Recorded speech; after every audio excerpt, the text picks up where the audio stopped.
સુરત શહેરમાં 5 સંતાનના પિતાએ 13 વર્ષની સગીરાને અશ્લીલ વિડીયો બતાવી દુષ્કર્મ આચરતો ગર્ભવતી બનતા ફૂટ્યો ભાંડો. સુરતના જહાંગીરપુરા વિસ્તારમાં ચોંકાવનારો કિસ્સો સામે આવ્યો. 39 વર્ષીય પિતાએ લલચાવી ફસાવીને 13 વર્ષની સગીરા સાથે દુષ્કર્મ કર્યું હોવાની ઘટના સામે આવી છે.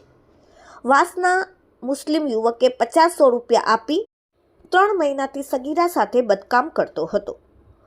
સગીરા ગર્ભવતી થતાં આધેડના પાપ પરથી પડદો ફાટ્યો.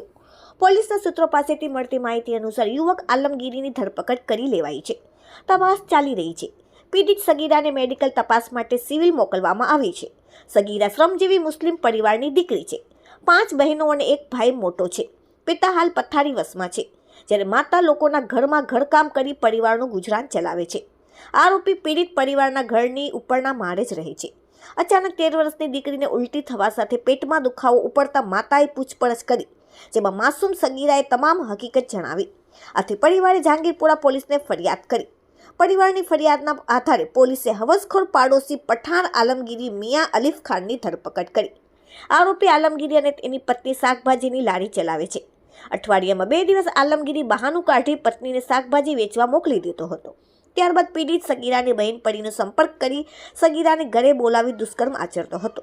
ત્યારબાદ જો કોઈને વાત કરી છે તો તારા માતા પિતાને મારી નાખીશ એવી ધમકી આપી 50-100 રૂપિયા પણ આપતો હતો. જે રૂપિયા બહાર રાહ જોતી બહેનપણી પીડિત સગીરા પાસે લઈ લેતી અને કહેતી, આપશે નહીં તો તારા ઘરે જાણ કરી દઈશ. આવી રીતે ઘટનાની વાસ્તવિકતા હાલ સામે આવી છે. મેડિકલ ચેકઅપ બાદ તમામ પુરાવા સાથે આગળની કાર્યવાહી પોલીસ કરી રહી છે. Bureau report, daily India TV.